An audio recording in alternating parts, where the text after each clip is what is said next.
kali ini saya akan menyampaikan pembelajaran Bahasa Indonesia kelas 7 terkait buku fiksi dan buku non-fiksi. Definisi buku fiksi adalah buku yang berisi kejadian yang tidak sesuai dengan fakta atau menggunakan imajinasi atau hayalan. Sedangkan buku non-fiksi, buku yang berisi sesuai dengan fakta. Contoh buku fiksi adalah buku novel,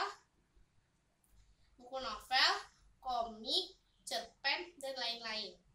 Saya punya salah satu jenis buku fiksi yaitu novel.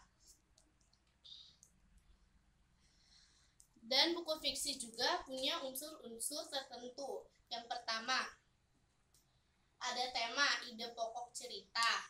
Yang kedua, ada tokoh. Tokoh adalah pelaku cerita. Yang ketiga, ada penokohan. Penokohan adalah watak atau sifat tokoh. Yang keempat, ada latar. Latar adalah tempat atau lokasi terjadinya cerita. Latar dibagi menjadi 3. Yang pertama, latar waktu, latar tempat, dan latar suasana. Selanjutnya ada alur. Alur adalah jalannya cerita. Alur juga dibagi menjadi 3. Yang pertama, alur maju, alur mundur, dan alur campuran. Dan yang kelima adalah amanat. Amanat adalah pesan dalam cerita. Dan yang terakhir, sudut pandang. Sudut pandang dibagi menjadi 2. Yang pertama sudut pandang orang pertama, dan yang kedua sudut pandang orang ketiga. Dan contoh buku non-fiksi adalah biografi, terus selanjutnya ada buku pelajaran, laporan ilmiah, dan lain-lain.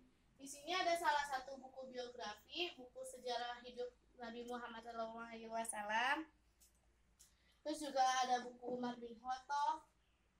Terus ada juga buku pemuda Al-Fatih. Terus kalau kalian juga mau tahu, Al-Quran juga termasuk dalam buku non-fiksi.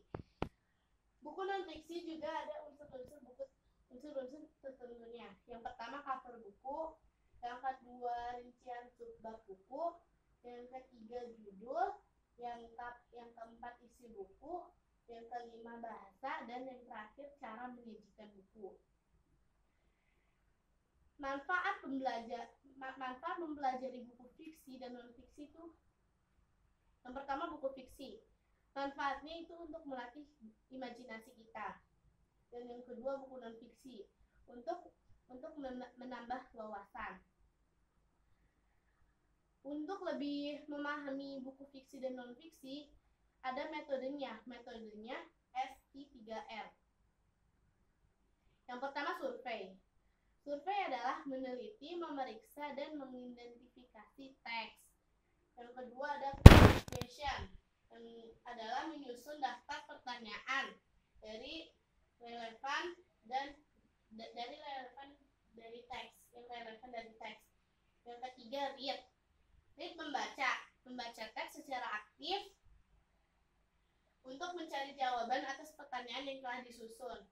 Yang kelima, recite. Recite menjawab dan menghafal seluruh jawaban. Dan yang terakhir, review. Review meninjau ulang seluruh jawaban atas pertanyaan yang telah disusun.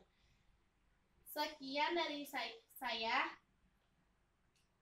Kurang lebihnya mohon maaf. Wassalamualaikum warahmatullahi wabarakatuh.